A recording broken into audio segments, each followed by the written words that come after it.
Well, hey friends, welcome back to Journals for Breakfast. My name is Andrea. You are so welcome here.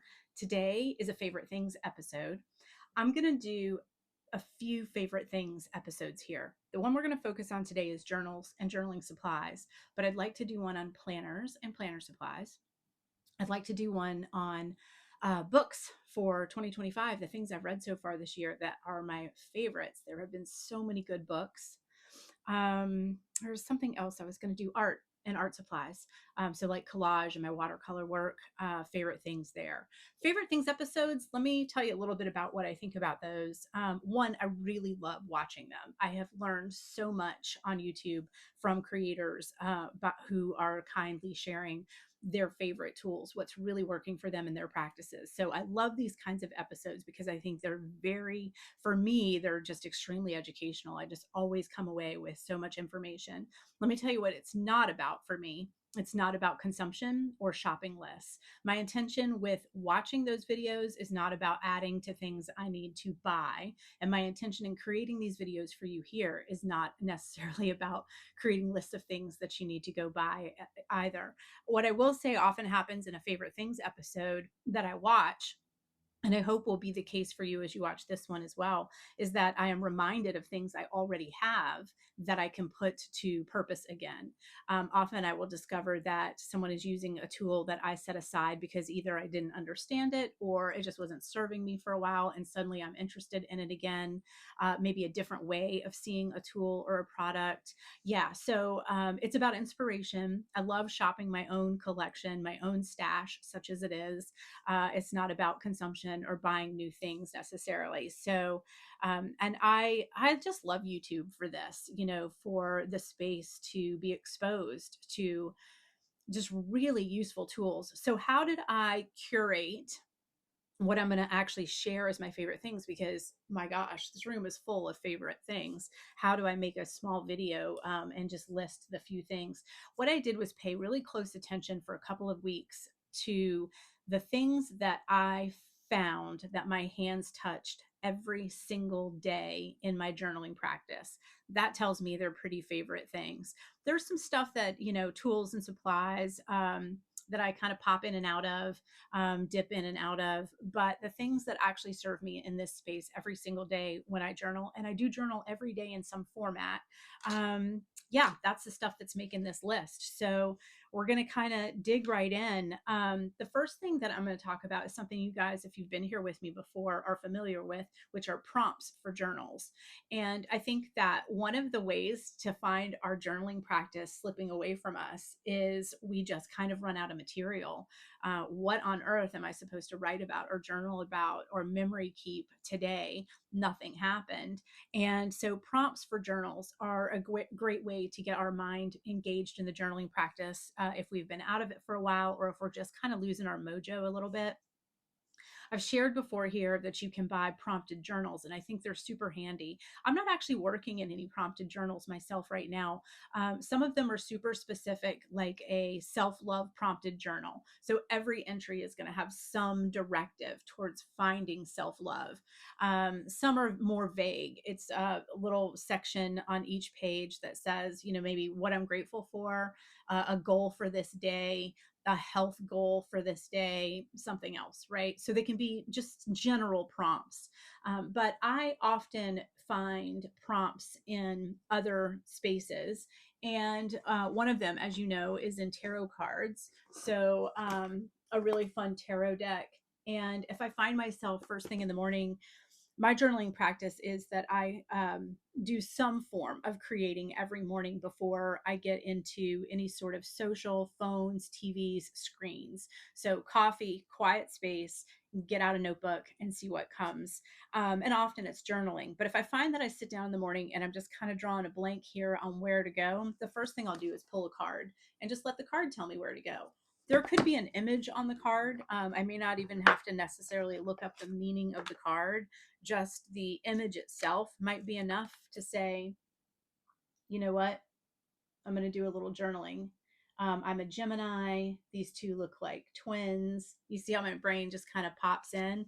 And see what's up. But this is the Two of Vessels, and the keyword for this one is attraction. And I can look this up in this book and get some prompts from that as well.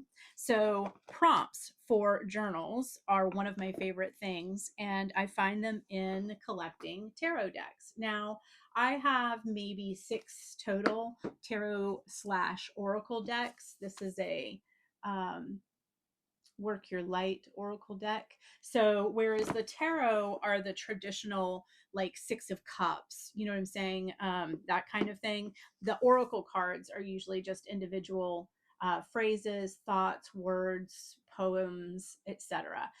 So you can find kind of different varieties to suit you, but again, they just serve as really easy prompts. The artwork may speak to you, the wording may speak to you. So we'll randomly pull one out here, and the one that we pulled out is get grounded. I mean, what an easy way to start your journaling practice on some random morning that you're struggling a little bit. Get grounded. Maybe move into the actual position that this person is in and do a small breathing and meditation practice and draw your journaling prompts from that. Maybe just the colors speak to you and you pull out your alcohol markers and start working in lavenders and pinks and just do a little bit of doodle work as you're journaling for the morning. So finding prompts, I think tarots are a great way to do that. Another place for prompts, obviously, are very obvious, meaning kind of literal. 1 minute prayers for women. That's awfully literal. 1 minute prayers, women. There we go. So I can flip into here to find a phrase, a prayer, a thought, and do a little journaling off of that. So that type of little book I think is really handy. Poetry. A friend gave me Robert Frost poems when I was going through chemo. And even just finding a single line in a poetry book, if you don't want to get into reading the full poem first thing in the morning, can randomly open a page and here's something. The fault must partly have been in me. The bird was not to blame for his key. This is a piece of a poem, but I can see already how the fault must partly have been in me. The bird was not to blame for his key. Boy, could I turn that into a journaling session fast about maybe how I feel about outward emotions, letting other people's actions impact how I'm feeling and not taking responsibility for my own role within that. That's just at a glance. This Walden by Thoreau, again, is just quote after quote after quote. This is a page I have flagged just on solitude and just some readings within there. A few lines can be enough to just get me started on where I want to go with some journaling for that day. And so, yeah, favorite things number one, tarot cards, spirit decks, oracle decks. Great way to get a journaling practice off the ground if it's been stagnant for a while or if you're just trying to give yourself some ideas in the morning. The other thing I want to mention, I've mentioned here before, is a book called Animal Speak. And another way to get a little journaling mojo going, find your voice again, is paying attention to animals that represent themselves to you in some way. Now, a nice thing with a tarot deck or with an oracle deck or something like that is that often an animal will be represented in the artwork. And so if the card itself is speaking to me or not speaking to me, I can take it the next level. And let's say that the animal that was represented for the 6 of Cups is a raccoon. I can look up the raccoon and say, what does that animal represent and what energy does that animal bring? I was down at the estuary yesterday, which if you've been here before, you've seen photos of at the end of these videos time and time again. And that's where I spend a lot of time. It's where I do my morning prayer sessions as well. And so I'm incredibly familiar with the wildlife that tends to be in that particular space. And yet, as familiar as I am, every once in a while I see something there that hasn't been there before. And yesterday there were 2 turtles swimming in that little estuary, and I have never seen turtles there. There are spaces around the nature in our neighborhood where they do tend to show up. I've never seen them there. So that's something that I'll be looking up later today to see what that messaging might represent to me. So Favorite things, tarot decks, spirit decks. Where do we get these items? You can order them from the artists themselves online, but believe it or not, even Barnes and Noble carries them. I would check thrift books. I've never checked thriftbooks.com for oracle decks or tarot decks, but they may have them. Used bookstores, you name it, and garage sales. Have some fun hunting bargains out there. So, yeah, oracle decks. The next thing I will mention in my journaling adoration is, let's see where we can go next. I'm going to do a couple things just face to face with you, and then we'll go into some overhead. I have really been in love with this Canon Ivy printer. And I showed you guys this maybe in the reading journal. Yeah, I have a video here on reading journal, the flop. I tried to put one together that was just a monstrosity. And then how I reined it in, it got a reading journal going for this year that I'm really loving.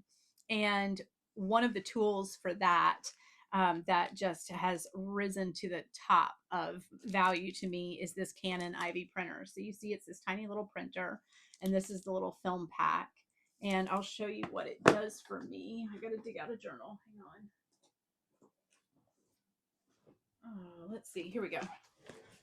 What this does for me is prints out very small photos, and you can see, like in my reading journal, why that's handy, because it's the actual cover of the book. Isn't that cool? And then in my watercolor life, let's see if I can find it. I've shown you guys this. I'm doing the 100 Tiny Paintings challenge this year. And so every once in a while, I can pop a photo into the sketchbook for my 100 Tiny Paintings. So I have something to work off of. Isn't that cool? I love this thing. But I also am using this Ivy printer to just print out pictures of pretty things that end up in my journals. Do I have any over here? I've shown you some of these before. Just cute little snapshots. I guess I put them all in my journals. I don't have any just loose ones floating around. Anyway, Canon Ivy printer. The paper that you buy for this is sticker backed. It all is. And so you can choose to peel the back off and make it a sticker or not. That's entirely up to you. But that option is, it seems to me, the only option that's available. And I bought the version that has a carrying case, pocket here. I keep the charger cord in this pocket as well. Zip it all up, throw it into my journaling carryall, and take it with me. You print the photos off of your phone. So you take photos on your phone, or like in the case of the book covers, I'll just pull up free cover art, Sarah Moss, name the book, Crescent City. And then I find the free image that's available on the internet for her cover art for that book. And then I save that in my photos. And then I print it from my photos to this printer, peel it back, and stick it in my book. Or I go out to the marsh and take photos on my phone and then print them out of the Canon Ivy printer. So it's a really great tool. You probably don't actually incidentally just happen to have this tool, but if you are looking to add something to your journaling practice, I can just tell you, of the things that I touch almost every single day in my practice, this printer is there. Not for everybody, but for my purposes. I think between painting, trying to teach myself to sketch, and then, of course, the book journal that I'm keeping so dear, it's really working for me this year. So I'm going to give that a 2 thumbs up and a 5-star review. I'm really happy with that. Another kind of trippy thing that I got a hold of this year that I'll show you guys is this washi trunk. Look at this. So my washi tapes were just kind of around, and they were making me a little bit crazy. And I found this on Amazon very inexpensively. I mean, I'm going to put it in the $24 or less category. And what I like about it is you snap it apart and take the lid off, and then you can release the trays individually. And so there's 3 trays worth. And that held all my big roll washies. Isn't that cool? And then so if I just want to snag like And I did try to kind of categorize my washi tapes in a way that works for me. You'll do you. But so if I just want to pull this one tray and bring it over to my table while I'm doing some stickers, or if I just want to snag a roll to take with me out to the living room to do a little bit of journal stuff while we're watching a ball game. And then I can just pop out whichever tray I want to take with me and then snap them all back together. And it's a little trunk.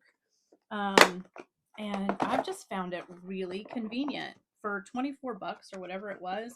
I bet if you held out for Amazon Prime Day, had a coupon or something. But anyway, so that little guy, the washi trunk, I had to mention him because he's something that I find myself touching every single day in this practice. Another tool that I had for washi, which I'll show him more in the collage and art stuff. These are tools I found at where did I get these? Why is my dog barking? My dog never barks. These are all right. We'll see if that cooled him down. What I was trying to say is this box came from the Container Store. That's a really specific shopping destination. But within this box are little boxes, lots of them. I've really liked this system because I can just snag one of these little boxes and easily fit that into my carryall and take it out to the living room with me to do some work with washi. So that's another cool one. These were pricier because they're at the Container Store, but they hold a ton of stuff. And also they hold a lot of different things, right? So these are cards that I'll tear up to use in collages. These are pieces of paper I've already torn up to use in collages. So it's a more function, I think, in these boxes than just the washi tape trunk. So that's also why these are probably a little bit more expensive. They're definitely more heavy duty material, but an honorable mention here, and you'll see them again in another episode. What we'll do now is take a quick peek at the Carryall. I'm going to move this camera back a little bit because I'm going to stand up. What I'm carrying my journals around in is my Carryall from Sandy by the Lakeside. And I showed you guys this when I got it because this was a Christmas gift to myself this year. And so I did a video in maybe January or February where I showed how happy I am with this purchase. And so we're going to do an unpacking in the overhead of what's in this carryall. But I'll show it to you on my body so you can see kind of what size it actually is. Let me get this chair out of here and I'll show you what's up. So also my journaling shirt. So this is the size of the carryall. And Sandy tells you in her explanation of these on her website that this one is not meant to be an over the shoulder, right? I can actually get this over my shoulder if I choose to, but it's tight. It's really not how it's meant to be carried. In a comparison, I'll show you my over the shoulder tote. So this is like this is my empty bucket. I got to throw my life into a bucket and get out the door. That's that size tote. And then this is the carryall next to that. So it's just a bit smaller. Not a lot, but a bit. And I have this thing packed like it probably weighs 12 pounds right now. So we're going to take a good deep dive into him and I'll show you what's happening in there in just a minute. Okay, so here's an overhead of the Carryall, Sandy by the Lakeside. This is her logo embossed in the front. I've shown you guys the scarf here before, and this is very typical for how this looks for me. This is what's in it day to day. So I have my Hobonichi and that whole system, which I did a deep dive in for you guys in the last video, and I'll show you a little bit of him today. I have my pocket brain, which you've seen many times. I have a little box of stickers and washi. I have a desk drawer. I'll show you that. I have a sketch journal. I have a pack of tarot cards. I have a pack of pens, hand sanitizer, some stickers. And then in the outside pocket, I keep all my these are the midliners. I use those like crazy in my journaling and my memory keeping in my Hobonichi. And then I have an empty pocket over here that I can slide anything into. So that's the basic setup. I often keep this with me as well. This is also from Sandy by the Lakeside, and this is what I call kind of a travel bathroom. It has hand sanitizer, nail file, chapstick, candy. It's like just little cosmetic-y sort of stuff, a few little meds, that kind of thing. This tends to float around with me. I put it in this bag on occasion, but I often carry this just in my purse, backpack, tote, whatever I'm carrying for the day. So I love that. But the way that I use this Carryall, this does go with me to work. I do journal up there sometimes or work on my planner. So this isn't my briefcase by any means. This is in addition to. I'm one of those people who has 3 bags getting out of the car. But I really use this every single night in my journaling practice at home. Once the day is done, no matter what I've done that day, I've always started my day with some journaling. I still will finish my day with some journaling and planning as well. My husband and I like to watch shows together in the evening. So sometimes we're watching a series. Often we are watching baseball. And I can kind of keep one eye on the show or the game and one eye on whatever's in my lap journal wise. And so this Carryall tote just goes with me out to the couch every single night. I set it on the ottoman right next to the couch, and then I just reach in and have all my things at my fingertips. So I'm going to unpack what's in here, and then we'll sit down and look at each individual thing together. This is a pack from the Hobonichi company. I call it my desk drawer. I can't remember what they call it, but yeah, it's just got a ton of stickers, pens, and journaling supplies in it. So we'll show you that one. This is my Hobonichi Cousin Avec, plus some more journals in here. The cover from Windrose Custom Goods, which I've shown you guys before, and I do have a really nice coupon code for you still for this, so we'll talk about him in just a minute. This is a Archer and Olive sketch journal that I've started.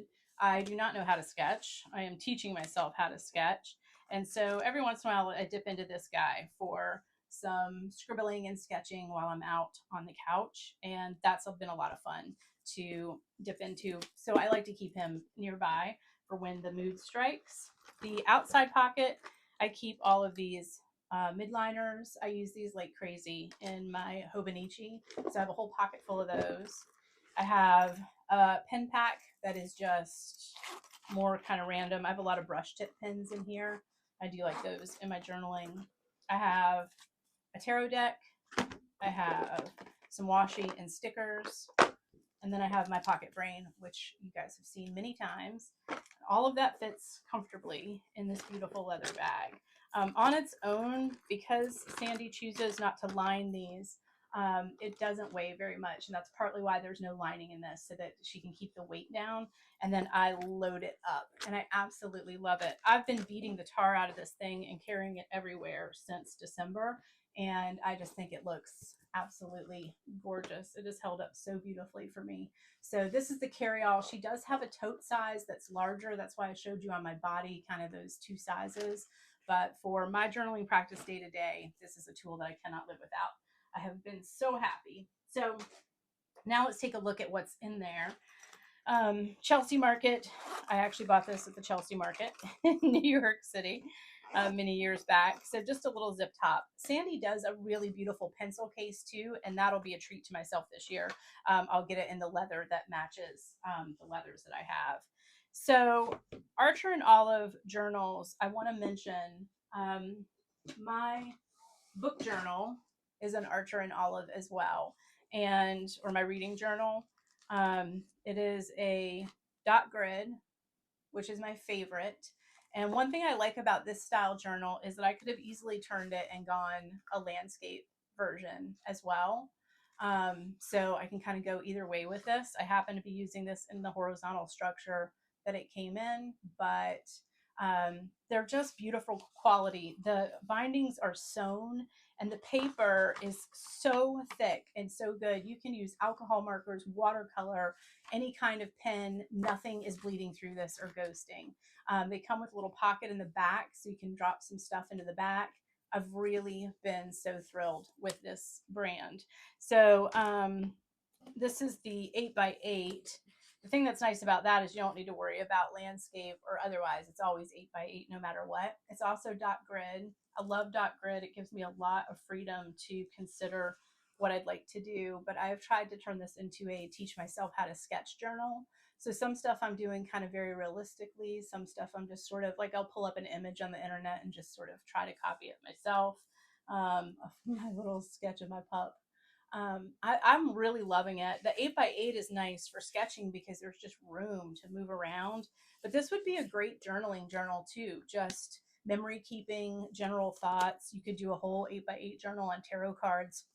Oh, another thing about that Canon Ivy is that often I will take a photo of the card that I pulled that day and then print that out and then put it into the journal and do a little journaling around that card with a photo image of the actual card that I pulled. So I think that's really nifty too. But Archer and Olive, I'll show you when you order an Archer and Olive journal, they come in these really beautiful boxes. See how that almost opens like a desk drawer?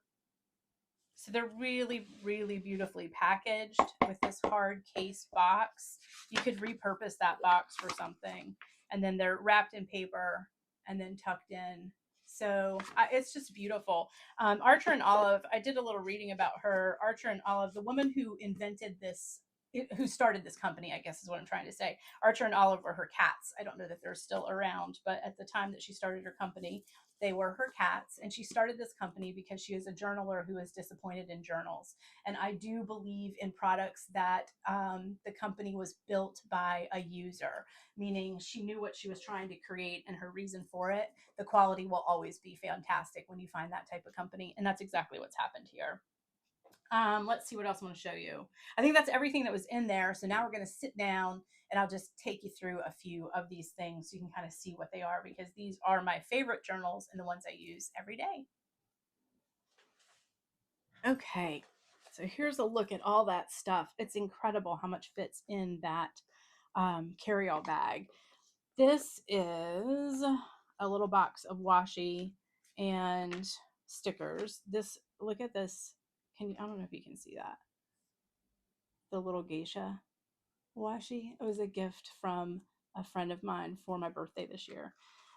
These stickers are from a couple of resources, and basically what I'll say is that I want you to, rather than me list where I get my exact stickers, I would say just do a hunt on Etsy and see what looks good to you. Etsy shopping is something that I really like to do. I like to support Etsy sellers. I think you have to be careful when you're hunting around Etsy to make sure that you aren't accidentally slipping into a big box that's representing itself as a smaller company. So just be careful about that. But there are some really nice Etsy shops for stickers, and I will list a couple in the description box of this video. So if you are curious about where I get some of mine, I'll be happy to show you those. But I say just do a hunt and see what appeals to you, what's jumping out to you. In my little pen case, what I'm really keeping in here mostly are brush pens, because I don't use them day to day. And we've done a lot of talking about pens here. I like them for headers in my Hobonichi, so they have a place.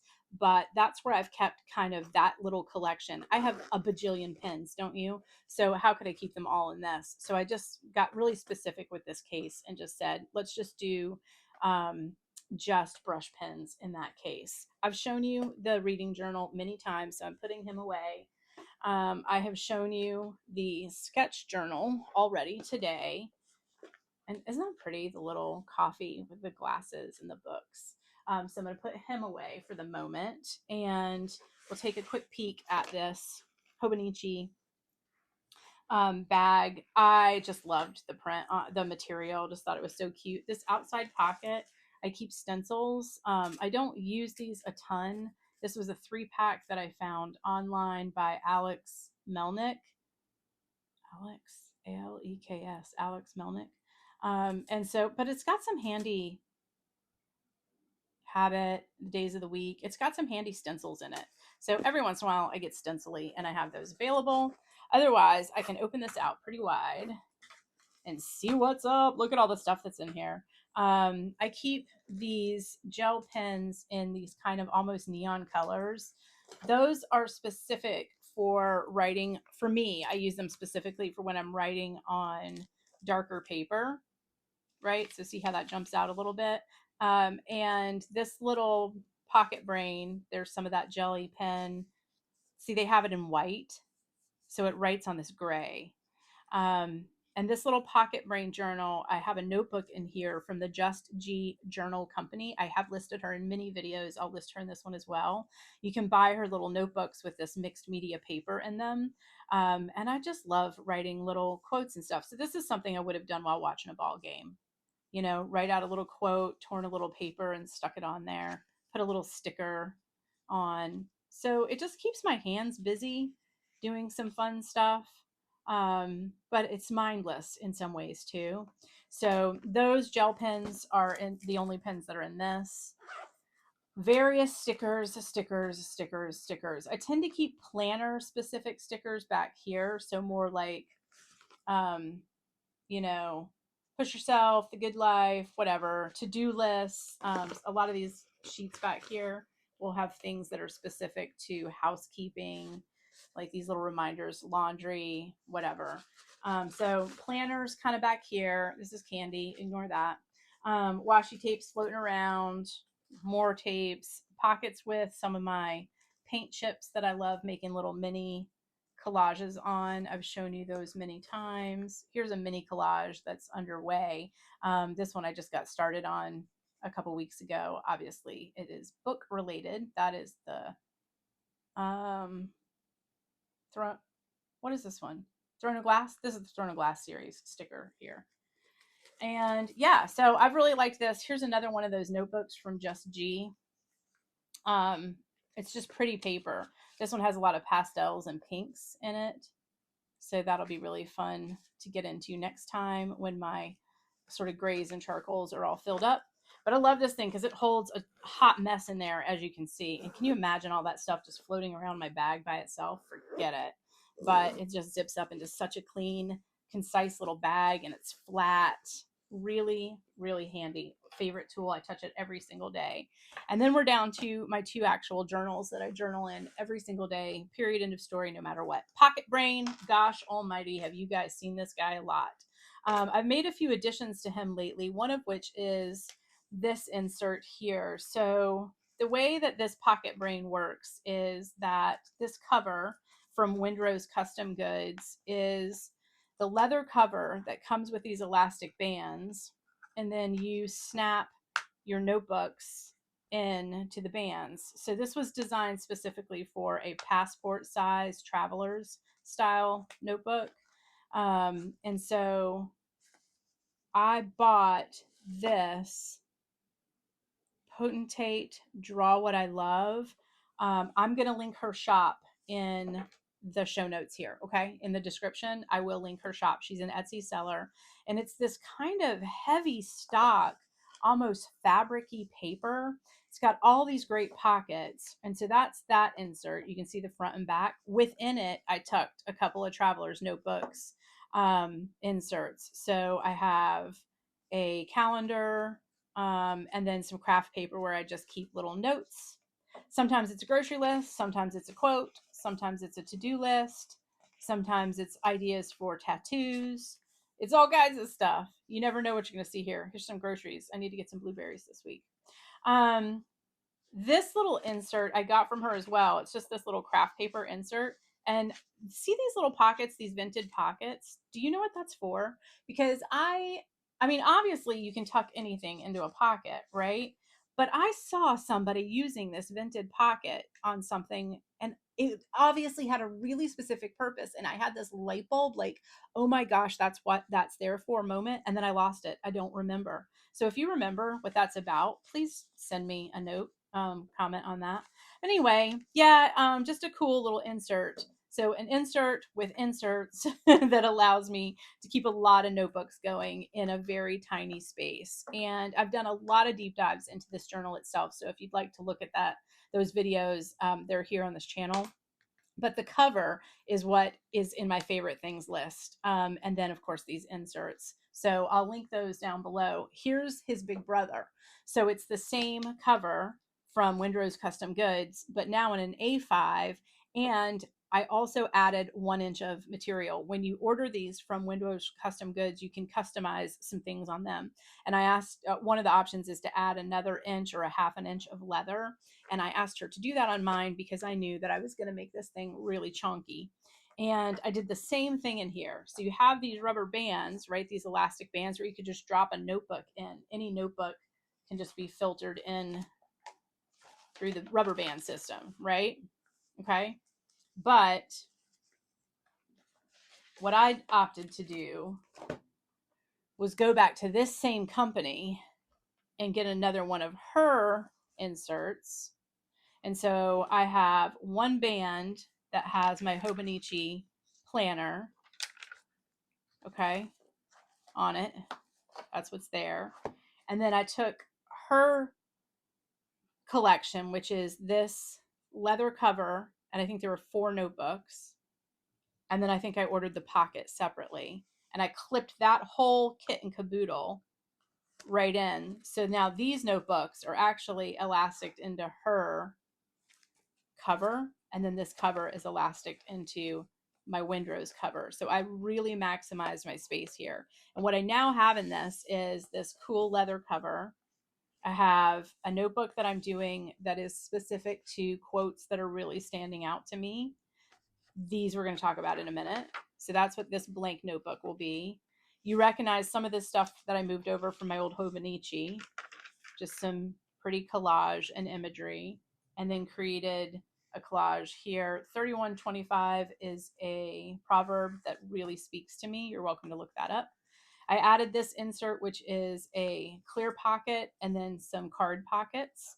I will be easily filling this up with all kinds of stickers and stuff. These little blank cover, craft cover notebooks came with this leather cover. And there was a grid, there was lined, there is blank. I think that might be all of them. So I put a notebook system into a notebook system. Is that making sense? This big, beautiful system came from Windrose Custom Goods. This smaller system came from the source that I'll put into the description box, an Etsy seller. She's the same person who did this smaller system, right? Out of this sort of heavy cardstock paper for the passport size. And so custom goods, these are Windrose, Hobonichi, an insert system here, an insert system here. And I actually wanted to find this in the A5, and she didn't have it on her website. There wasn't an A5 version. I actually may have gotten this charm from her as well. It just is an A.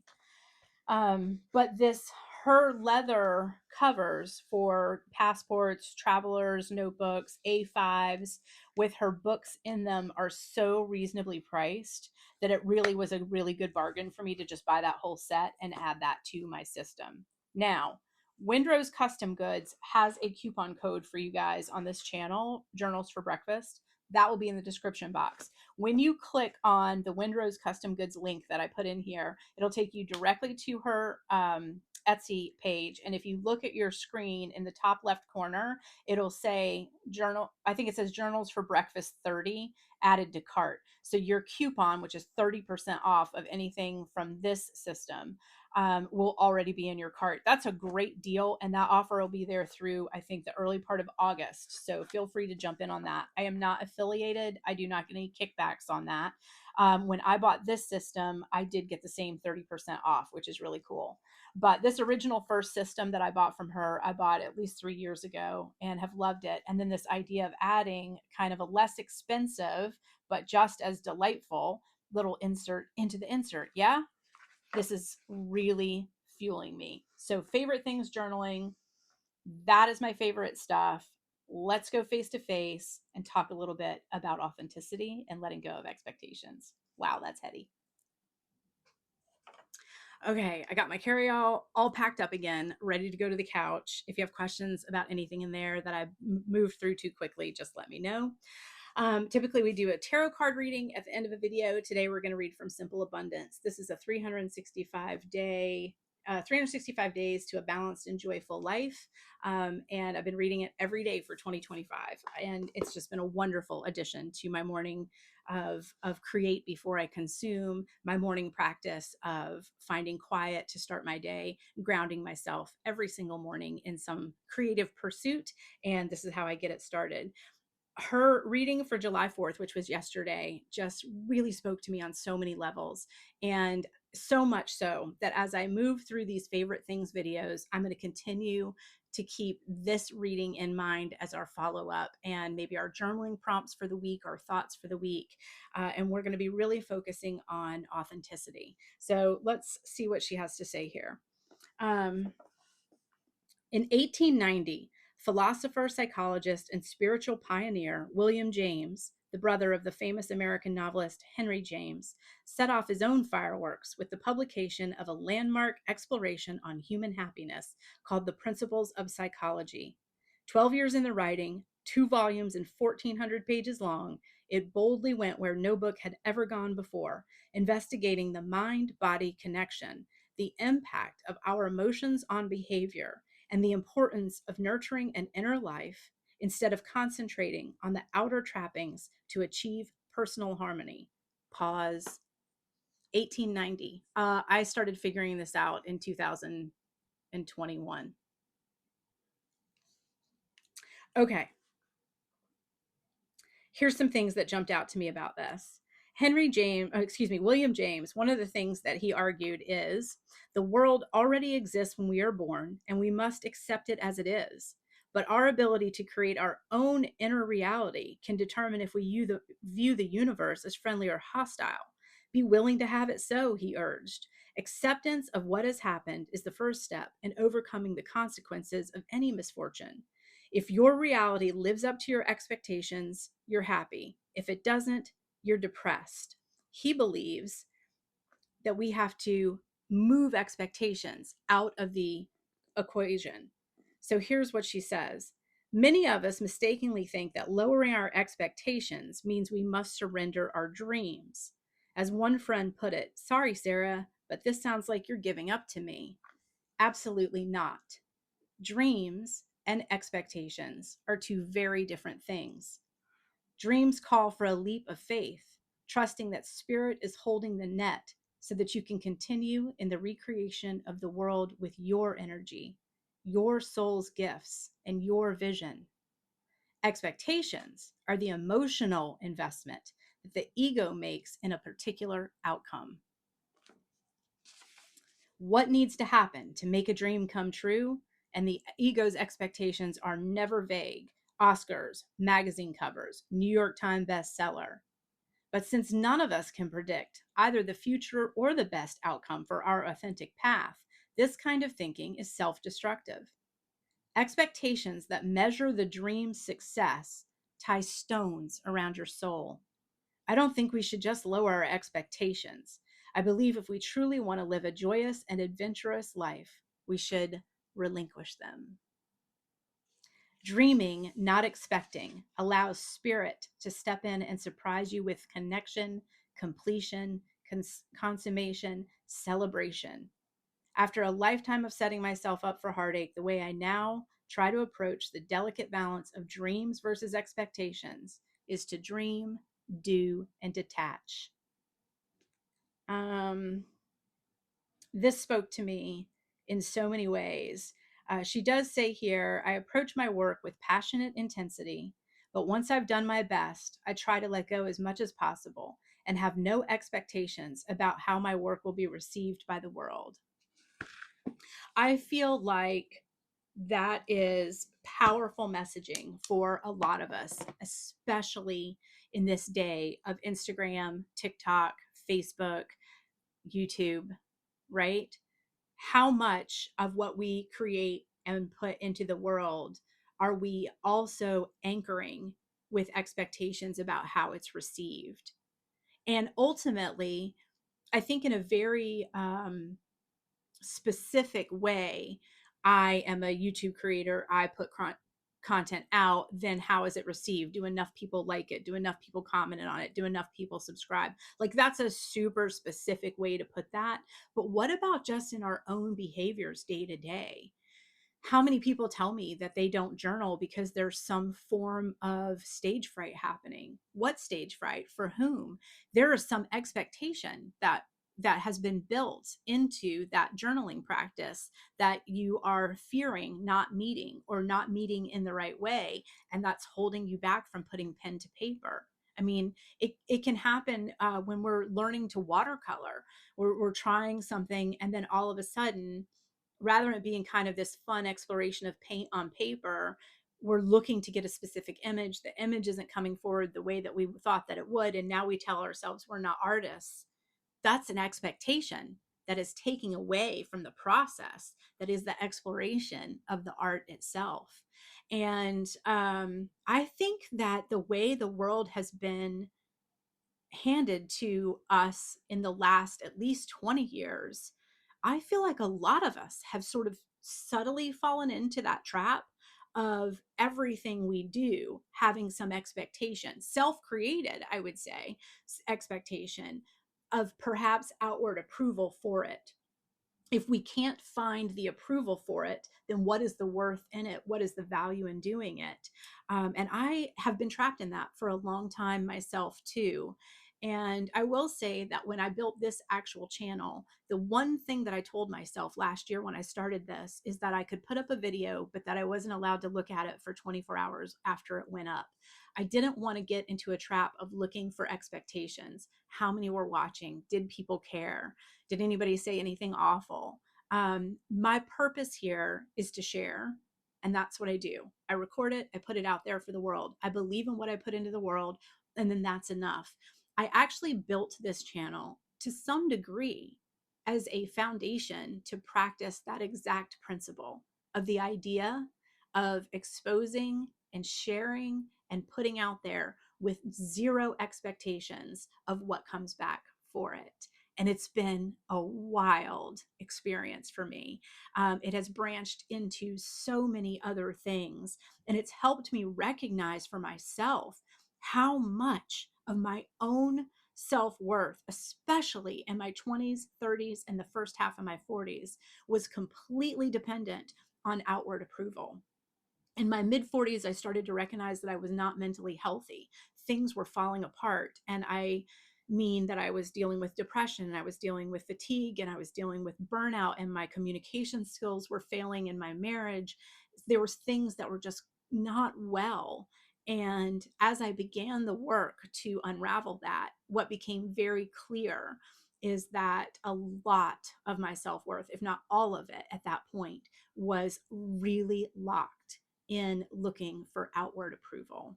And that's expectations, right? Others have to respond to what I'm putting out there in a certain way, or what I'm putting out there isn't of any value, and therefore I am of no value. So this is a deep conversation. I want to show you a couple of the highlights that I put into my own journal today from this. And there's three, and these are the ones we're going to leave with, because that's a lot of information to think about. But let's deep dive into it as we continue through this series. We start investing our emotions in authentic expression, not in specific outcomes. We start investing our emotions in authentic expression, not in specific outcomes. When I paint now, I can just put paint and water down on paper. It doesn't matter what comes out. Is it clearly condos on the seashore, or is it blobs? Does it even matter? It's the expression, not the outcome, that matters. Dream, do, detach. So much of the art that I do in the morning, I just throw these collages together, and then I shut them and I go away for the entire day. I dream, I get it out there, I detach, I walk away from it. I don't critique my work. I don't continue to fiddle with it. I don't try to make it better. I just leave it. And do you know how many times I walk back in the evening and take a glimpse at a collage from that morning, and just am immediately like, yeah, I love it. Dream, do, detach, walk away from it. It's kind of what I do with this YouTube channel. I put it out there. If a single person finds something inspiring here, it was worth my sharing. And then another phrase that didn't come from that reading, you've seen me show this many times on this channel, which is believe in what you put into the world. That is the core for me every day. I just believe in what I put into this world. I make sure that it comes from a motivation that is solid, that my intent is clear and fair, and that the information I choose to share, I share from my heart, and I believe in what I put into this world. And I think if we all step out the door every day with that intention in our heart to just believe in what we're putting into this world, my goodness, what a nice day we probably will have. So I hope those quotes are inspiring for you as well. Dream, do, and then detach. Believe in what we put into this world. And I believe in what you put into this world. And I hope that you found some great inspiration here. Favorite things, authenticity. That's a lot in a video, as it always is. I hope you're surviving the summer heat. I'm trying. And I will see you next time for some favorite things. Let's do maybe favorite things.